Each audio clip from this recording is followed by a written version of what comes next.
सभी साथियों को नमस्कार। उपस्थित हूं आप लोगों के बीच में एक बड़ी अपडेट के साथ। मित्रों, बड़े अफसोस के साथ इस बात को कहने के लिए मजबूर हूं कि एक तरफ उत्तर प्रदेश में स्कूल बंद हैं, कॉलेज बंद हैं, तमाम शिक्षण संस्थान बंद हैं, यहां तक कि सिनेमा थिएटर बंद हैं। रात्रि का लॉकडाउन चल रहा है, फिर भी ये जो सरकार है, ये जो सिस्टम है, परिस्थितियों का आकलन नहीं कर पा रही है। दूसरी लहर का कोविड-19 का कहर आपने देखा होगा कि गंगा में लाशों का जो अंबार था वो खत्म होने का नाम नहीं ले रहा था, जिसको प्रशासन लगातार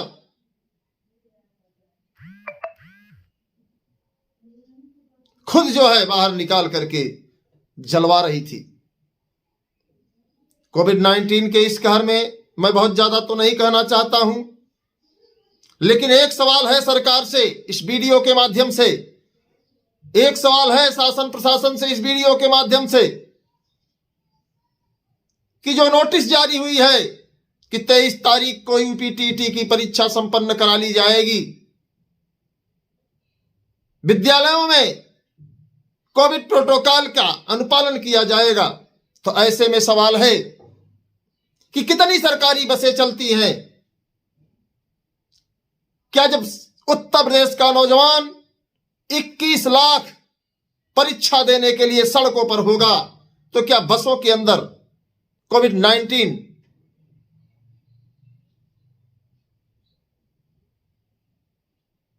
से बचाव के लिए सरकार ने कोई व्यवस्था की है या सिस्टम ने कोई व्यवस्था की है?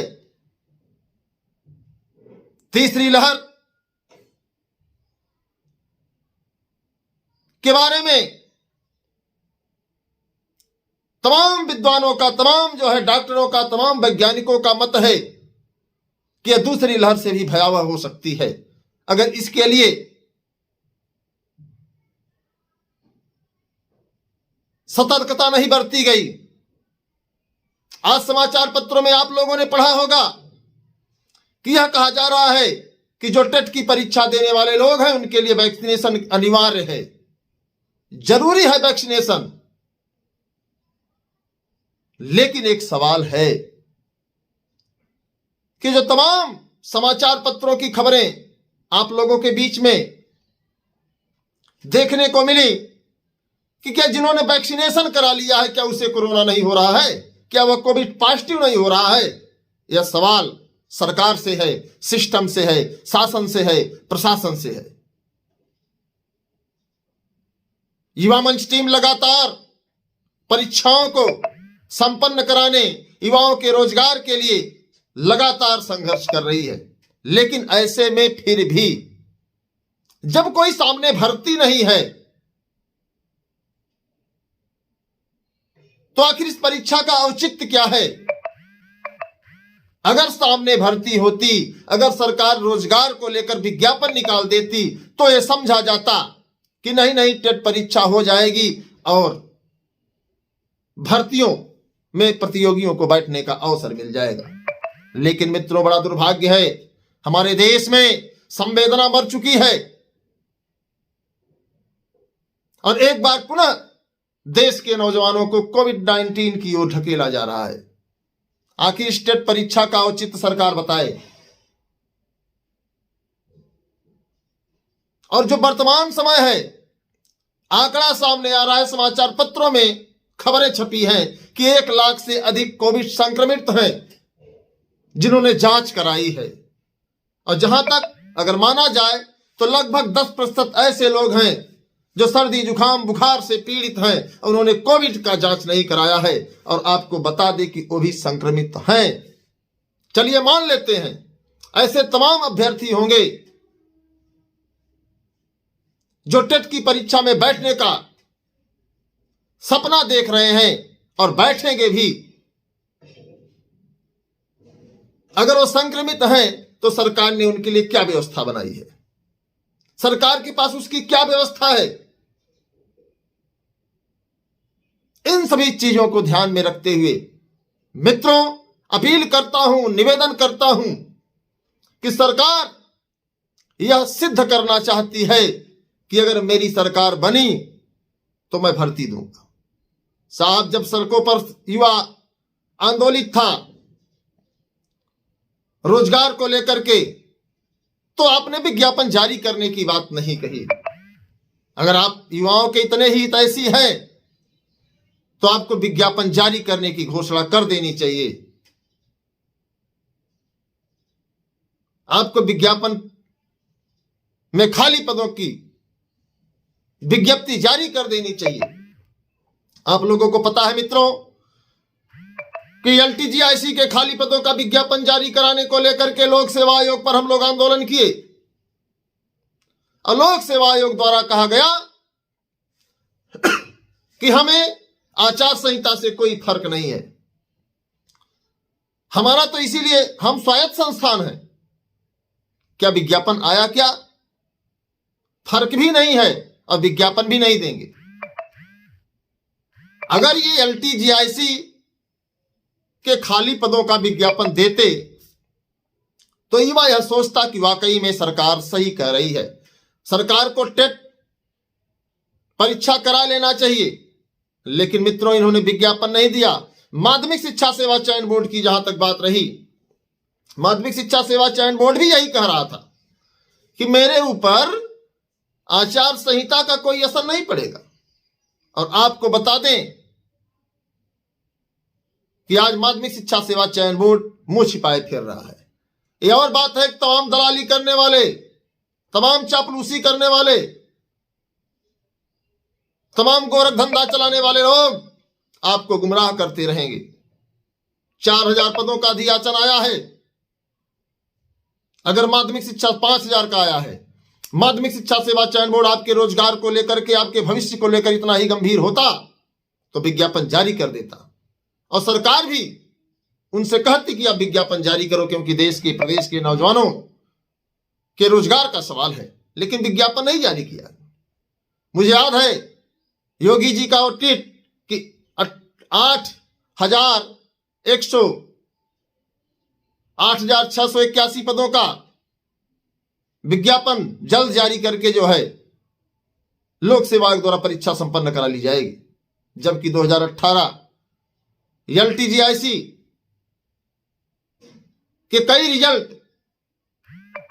आधे अधूरे घोषित किए गए हैं, उसको पूरा नहीं करा पाई सरकार। तो आप सभी को इन परिस्थितियों को समझना है। और जो सरकार टेट परीक्षा कराने जा रही है, इस पर एक बहुत बड़ा सवाल है। आप लोगों को जागना होगा। ट्विटर अभियान, कैंपेन, सोशल मीडिया पर लिखिए कि साहब हमने दूसरी लहर का कहर अपनी आंखों से देखा है। पहली लहर में जब लॉकडाउन लगा तो हमारे मजदूर, किसान, नौजवान किसी तरीके से बाहर से अपने गांव पहुंचे हैं। किन परिस्थितियों का सामना किया है। 3-3, 4-4, 5-5 दिन बगैर खाए रहे हैं। कोई उनके पास नहीं आना चाहता था। गांव में ही जो है अलग अलग उनको जो है रहने की व्यवस्था थी। होम क्वारंटीन, कई तमाम अधिकारी कर्मचारी भी इसमें जो है संक्रमित हो गए। अगर मास्क पहनने से, सैनिटाइजर लगाने से संक्रमित व्यक्ति के साथ उठने बैठने में संक्रमण नहीं होता है तब तो सही है। क्योंकि मैं डॉक्टर नहीं हूं, लेकिन ये जो 2 गज की दूरी है, अगर इस 2 गज की दूरी में आप समझिए कि 21 लाख लोग जब सड़कों पर होंगे, 21 लाख लोग जब परीक्षा केंद्रों पर होंगे, तो क्या 2 गज की दूरी बरकरार बनाई जा सकती है? एक तरफ सरकार कोविड-19 अधिनियम के अनुपालन में लगातार भाषणबाजी कर रही है और दूसरी तरफ सरकार खुद, सिस्टम खुद कोविड-19 को बढ़ावा देना चाहता है। आप सोचिए कि अगर आप संक्रमित हो जाएंगे तो आप अपने परिवार को भी संक्रमित कर देंगे। जैसा कि आपको बता दें मित्रों, बहुत ज्यादा तो मैं नहीं कहना चाहता हूं लेकिन सच्चाई यही है कि मैंने ऐसे ऐसे परिवारों को देखा है जिनके घर के चिराग नहीं बचे हैं, पूरा परिवार का परिवार साफ हो गया कोविड-19 के इस कहर में। उनकी लाशें तक छूने वाले दूर से ही जो है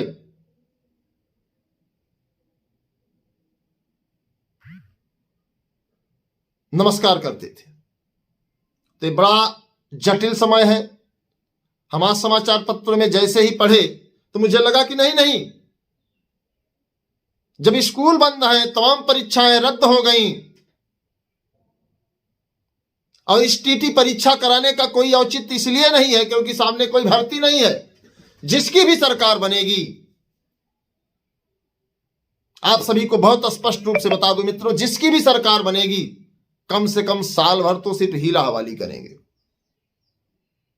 तो अगर इस कोविड-19 से पूरे प्रदेश को सरकार सिस्टम बचाना चाहता है तो सिर्फ समाचार पत्रों के माध्यम से 2 गज दूरी, मास्क है जरूरी, सैनिटाइजर लगाना। आप समझिए कि छात्र बसों में बैठेंगे, छात्र स्टेशनों पर उतरेंगे, छात्र परीक्षा केंद्रों पर जाएंगे। और सबसे बड़ा सवाल आपको बता दें कि जब एक साथ परीक्षा से छूटेंगे तो मंजर कैसा होता है, आप लोगों ने शायद तमाम परीक्षाओं में देखा होगा कि वो मंजर इतना भयावह होगा जिसकी कल्पना आप नहीं कर सकते।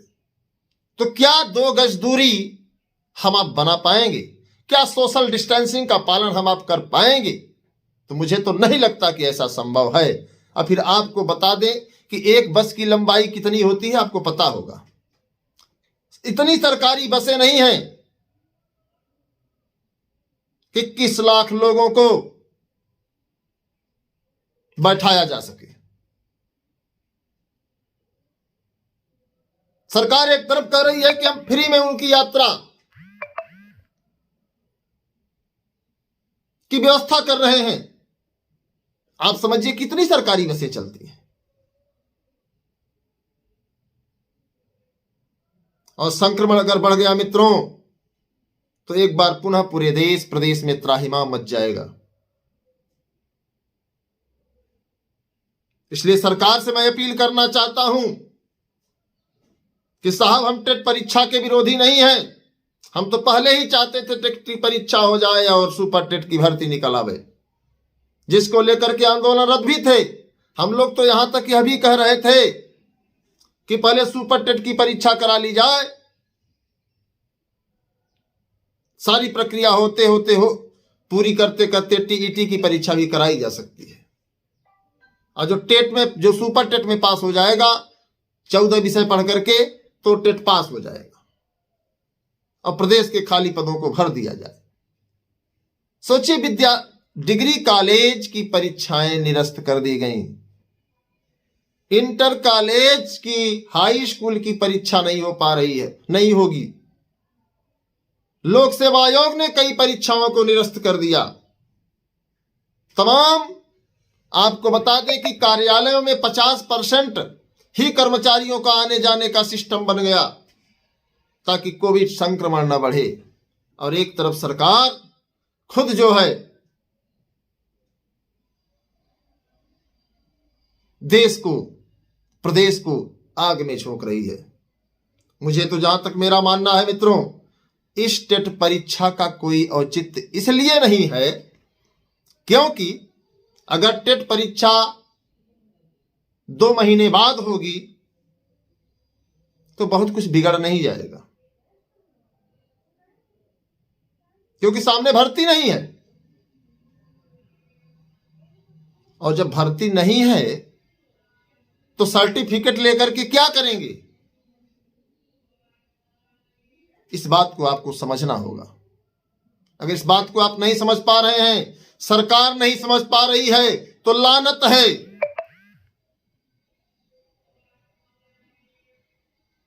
देश का क्या होगा, प्रदेश का क्या होगा। दूसरी लहर के बारे में जब सोचता हूं तो मन को बहुत पीड़ा होती है। कई अपने, ऐसा कोई भी व्यक्ति उत्तर प्रदेश में नहीं है जिसके भाई, परिवार, रिश्तेदार में कोई जो है कोविड के संक्रमण से इस दुनिया को छोड़कर गया ना। तो इन सभी परिस्थितियों को आप लोग समझिए मित्रों। सोशल मीडिया कैंपेन चलाइए, ट्विटर अभियान चलाइए और सरकार को बताइए कि देश को किस ओर ले जाना चाहते हो साहेब। जान है तो जहान है का नारा देने वाले लोग, चौराहे चौराहे पर स्पीकर लगा करके बोलने वाले, कॉलर ट्यून,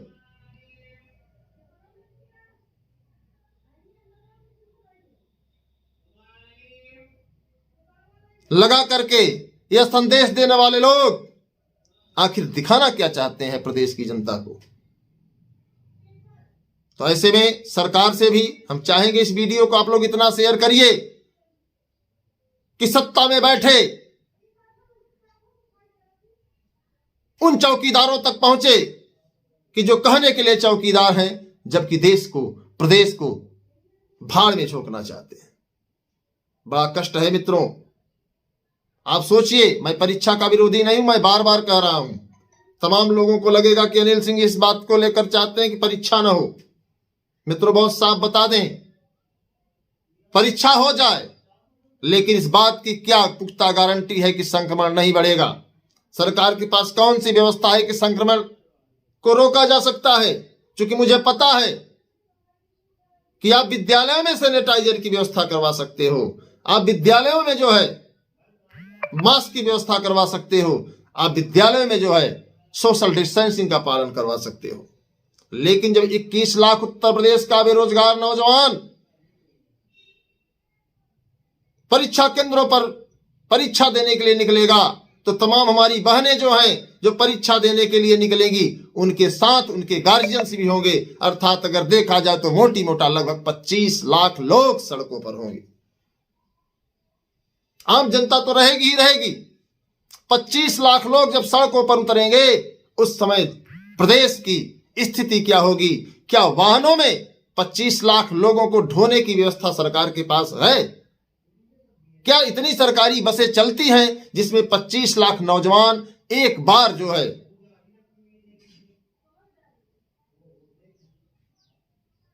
सोशल डिस्टेंसिंग का पालन करते हुए परीक्षा केंद्रों पर पहुंच सकता है? तो शायद सरकार हाथ जोड़कर खड़ी हो जाएगी। क्योंकि मैंने देखा है मित्रों, जब लॉकडाउन लगा था मार्च महीने में, पहली लहर में, तो तमाम लोग सर पर अपने बच्चे को, सामान को, कपड़े को, बैग को लटका करके जो है पैदल चला करते थे। पांव में छाले पड़ गए थे। उस समय व्यवस्था नहीं थी इनके पास। किन मजदूरों को, इन किसानों को, इन बेरोजगारों को, इन असहाय को इनके गांव तक पहुंचा दिया जाए। वो मंजर आप अगर देखते होंगे तो निश्चित तौर पर आपके आंखों में आंसू आ जाते होंगे। तो क्या जब 25 लाख लोग एक साथ सड़कों पर होंगे पूरे दिन के लिए, इतना ही नहीं आपको बता दें, तमाम ऐसे परीक्षार्थी हैं जो रहते तो दिल्ली में हैं लेकिन उत्तर प्रदेश के निवासी हैं। वो यूपी टेट की परीक्षा देने के लिए उत्तर प्रदेश में आएंगे, प्रयागराज में आएंगे, मेरठ में आएंगे, मथुरा में आएंगे, अलीगढ़ में आएंगे। आखिर उनकी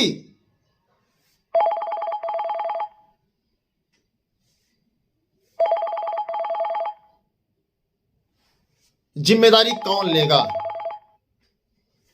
इस बात को आप लोग समझिए।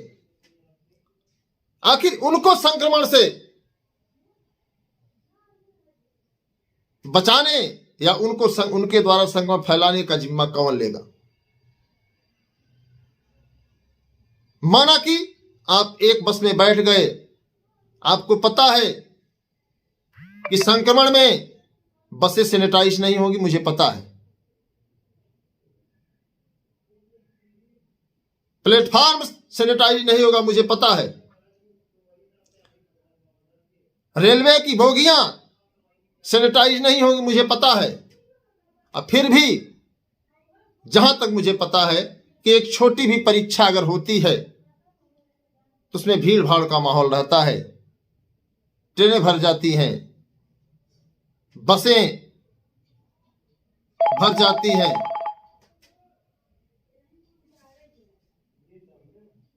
तो इस बात को लेकर के आप सबकी क्या राय है, आप कमेंट बॉक्स में लिखिए। और सभी लोग ट्विटर अभियान पर प्रधानमंत्री माननीय नरेंद्र मोदी जी जो हमारे देश के चौकीदार हैं, उनसे गुहार लगाइए कि चौकीदार साहब उत्तर प्रदेश को बर्बाद करने से बचा लीजिए। तो इसी के साथ सभी साथियों को बहुत बहुत धन्यवाद, नमस्कार। और मैं निवेदन करना चाहता हूं देश के चौकीदार से कि साहब वक्त है संभलने का। दूसरी लहर का मंजर उत्तर प्रदेश का नौजवान देखा है, गंगा में कतार में बहने वाली लाशों का नजारा देखा है, सड़कों पर पैदल चलते हुए पीठ पर बैग, सर पर सामान और गोद में लिए बच्चों को देखा है। और कहीं अगर कोविड-19 का असर अपने फार्म में आ गया तो एक बार पुनः प्रदेश की हालत चरमरा जाएगी, प्रदेश की स्थिति बर्बाद हो जाएगी। और उसका जिम्मेदार कौन होगा? टेट परीक्षा से किसी को रोजगार नहीं मिलेगा, टीटी परीक्षा से किसी को नौकरी नहीं मिलेगी। हाँ, ये और बात है कि आप यही कह सकते हैं कि मेरी अगर सरकार बनी तो मैं तत्काल भर्ती दे दूंगा। साहब मुझे पता है कि 5 सालों तक आपने भर्ती जो दी है, लगातार युवा आंदोलन कर रहे हैं, लगातार धरना प्रदर्शन हो रहा था, तब आपने संज्ञान में नहीं लिया। आप ये दिखाना चाहते हैं कि अगर मेरी सरकार बनेगी तो मैं भर्ती दे दूंगा। आप घोषणा कर दीजिए, अपने घोषणा पत्र में शामिल करिए, हम लोग समझेंगे कि भाई आप जो है भर्ती देंगे। 2 महीने बाद अगर टेट होगा तो मुझे लगता है कि नहीं, नुकसान हो जाएगा, किसी का कोई नुकसान नहीं होगा। तो साफ परिस्थितियों को समझिए चौकीदार महोदय, देश को बर्बाद होने से बचाइए, प्रदेश को बर्बाद होने से बचाइए। उत्तर प्रदेश में 1 लाख से अधिक कोविड-19 से संक्रमित लोगों की संख्या बताई जा रही है। अगर फिर भी आप नहीं चेत रहे हैं तो निश्चित तौर पर मैं यही मानूंगा कि आप खुद देश को बर्बाद करना चाहते हैं, आप देश के चौकीदार नहीं हैं। बाकी आप सब समझदार हैं, वीडियो को अधिक शेयर करिए और चौकीदार साहब से कहिए कि ऐसी चौकीदारी करिए कि ताकि यहां का जनमानस सुरक्षित रहे। हमें ऐसी चौकीदारी नहीं चाहिए कि जनमानस बर्बाद हो जाए। धन्यवाद, नमस्कार। मैं आपके संघर्षों का साथी अनिल सिंह, अध्यक्ष युवा मंच।